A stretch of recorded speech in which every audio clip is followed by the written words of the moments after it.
Hello, my name's Lucas. I'm 24 years old and I've lived in this neighborhood for the past 7 years. I work as a freelance graphic designer.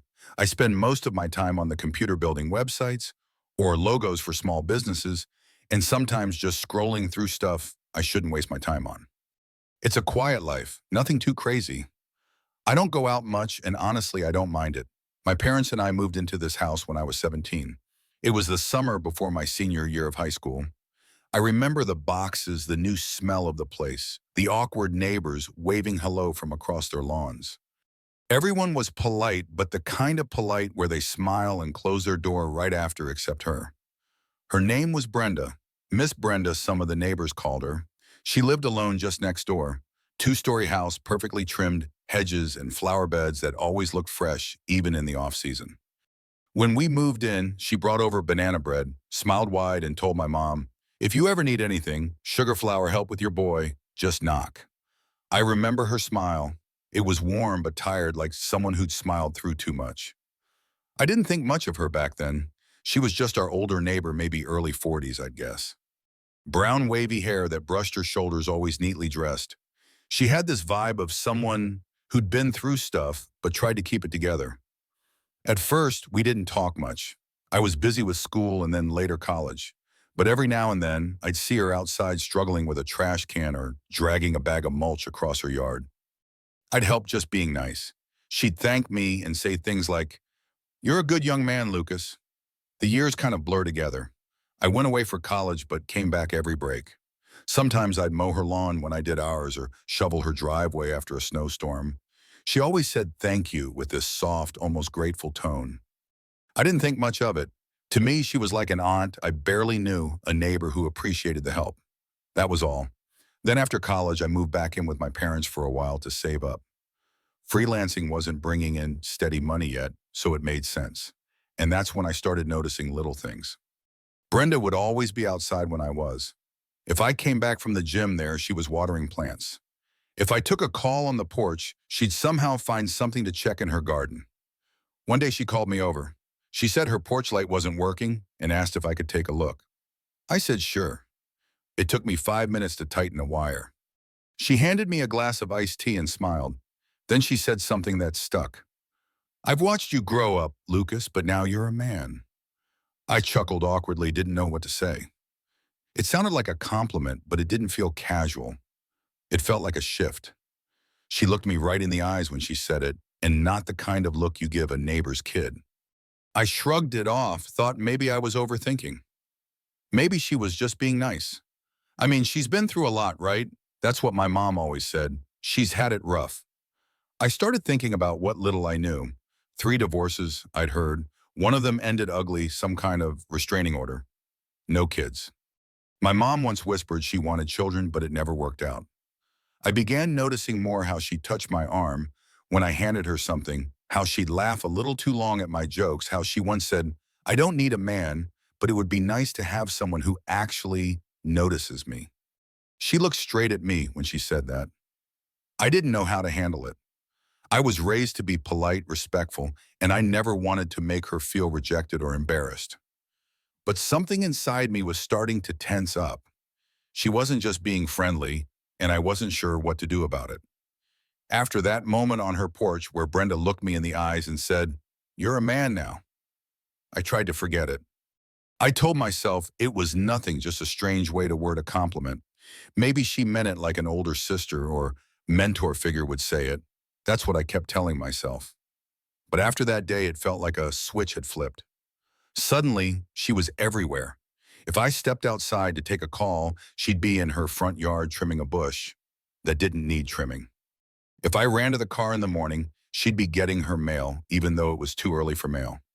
One night I came home from a friend's place a little after 10, and she was sitting alone on her porch with a candle burning beside her. "You're up late," I said with a smile. She looked up almost startled and said, "Couldn't sleep." The nights get lonelier the older you get. Then she patted the chair next to her.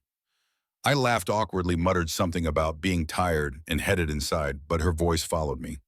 "Lucas, I'm glad you're still around." I didn't answer. That week she baked cookies, chocolate chip, warm wrapped in foil with a sticky note, "For Lucas just because." My mom thought it was sweet, She smiled and said, "She's always been so thoughtful. Poor woman doesn't have anybody. It's good that you help her out." And I did help her out. I always had. It just didn't feel the same anymore.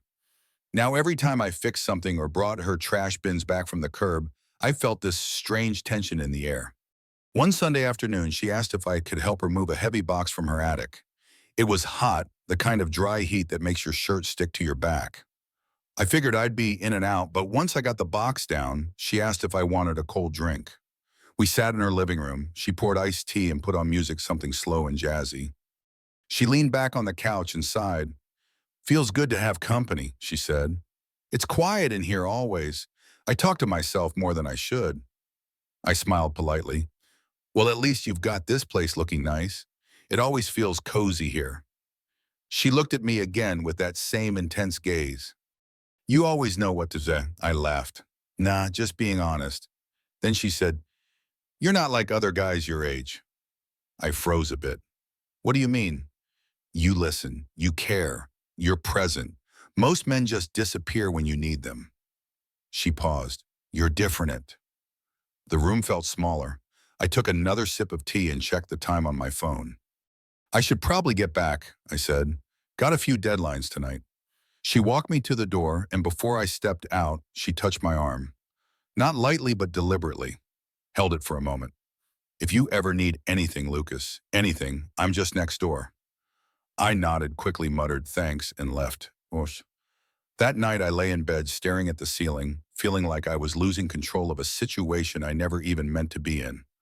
I didn't lead her on. I never flirted, never crossed any line. But somehow she was building something in her head, a version of us that didn't exist, and I didn't know how to stop it without breaking her. A few days later, I was working on the porch when I heard a knock. It was her again. This time she looked different. She had makeup on, her hair was done up, and she wore a dress I'd never seen before. "Thought I'd stop by and return the favor," she said, holding out a container of homemade lasagna. "Oh, wow, thanks," I said, taking it. She stood there for a second. "I made extra, in case you wanted to have dinner together." I hesitated. Everything in me said don't, but her face, something about it looked so hopeful, like saying no would crush her. Maybe another night," I said carefully. "I've got a Zoom call in like 15 minutes. Client from the UK." She nodded, smile fading just a little. "Of course. Work first." I watched her walk back to her house, the lasagna getting heavier in my hands. That evening I didn't eat it. I couldn't. It sat in the fridge untouched, a reminder of the emotional trap I felt myself falling into. And that's when it really hit me. This wasn't just a lonely neighbor with a soft spot for kindness. She was falling for me. And I had no idea how to tell her that I didn't feel the same without hurting her in a way that would make her pain even deeper. A week passed. I tried to keep my distance, just enough not to be rude, but not so much that it looked like I was avoiding her. I told myself maybe it would all blow over. Maybe I was reading into things too much. People get lonely. Maybe she just appreciated the company, but that hope didn't last long. One afternoon, I was walking back from the store with a bag of groceries when I saw her standing by her mailbox. She waved me over. I hesitated, then crossed the lawn. "Hey, Lucas," she said softly, her voice low, like she'd been crying or like she didn't want anyone else to hear. "Do you have a few minutes? I could really use someone to talk to." I could have made an excuse, should have, but there was something in her eyes, raw and tired, that made me feel like walking away would be the same as kicking someone when they were already down. So I nodded. We sat on her back patio. It was quiet back there. No cars, no neighbors, just wind moving through the trees.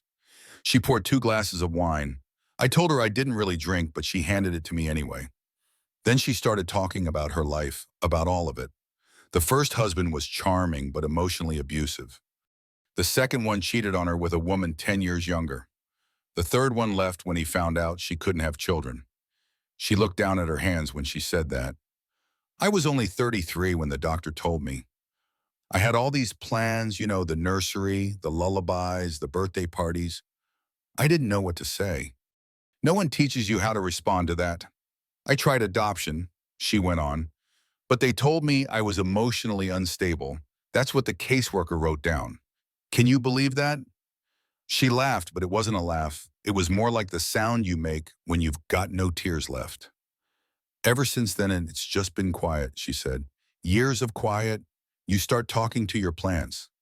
You celebrate your own birthday with wine and reruns. I swallowed hard and looked away. It hurt to hear. I know I'm not some young thing anymore, she said, turning toward me. And I know people probably think I'm pathetic, but when someone like you shows up, kind, thoughtful, decent, it's hard not to feel something. Her eyes met mine. She didn't blink. You've grown into such a good man, Lucas. You're everything those other guys weren't. I froze. There was nothing casual about the way she said that, nothing vague. I know I'm older. I know it's crazy, but I just need you to know what you mean to me. I put the glass down slowly. My heart was thudding in my chest, not because I felt the same way, because I absolutely didn't, but because I didn't know how to escape without shattering her completely. Brenda, I said quietly. She reached across and gently placed her hand over mine. I'm not asking for anything, she said. I just needed to say it, needed to feel like I wasn't invisible anymore. I looked at her hand, then I looked at her. Her face was tired, vulnerable, hopeful in the most painful way. You're not invisible, I said softly. I see you, I always have. You're kind and strong, and you've been through more than anyone should. But I paused, my throat tightened. But I don't want to mislead you. I care about you, Brenda. I do, but not like that. She didn't move her hand. She nodded, eyes fixed on mine. I figured, she whispered, but I had to try. A long silence hung in the air. Finally, she let go of my hand, stood up slowly, and said, Thank you for being honest. I got up too. I hope this doesn't make things weird, I said awkwardly. It already was, she replied with a weak smile. But don't worry, I won't make you feel uncomfortable. You've done enough. That night, I didn't sleep well.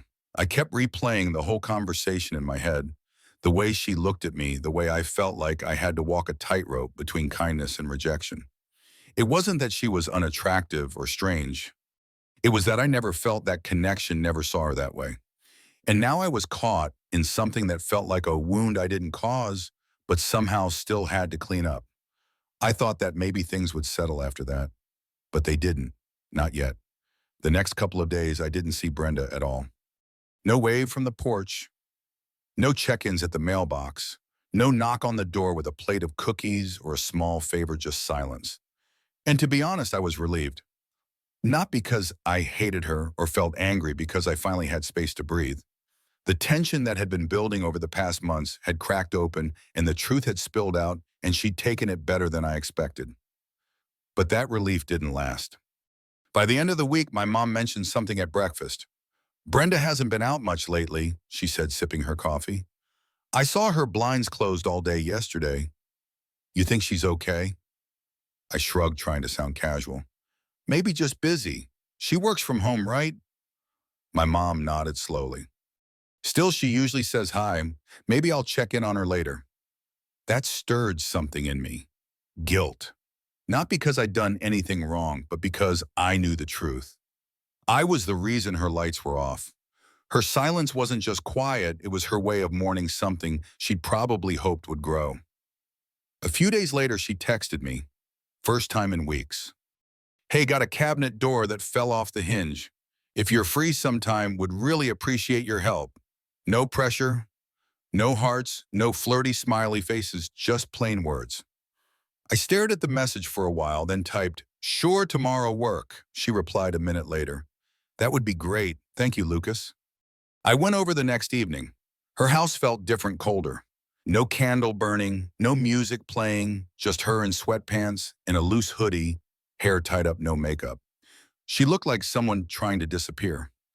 We didn't talk much. I fixed the hinge in 5 minutes. She thanked me. There was a pause, and then she said, I'm sorry. I looked up. For what? For everything. For making you uncomfortable. For pushing too far. I know I crossed a line. I shook my head gently. You didn't push me, Brenda. You were honest. That takes guts.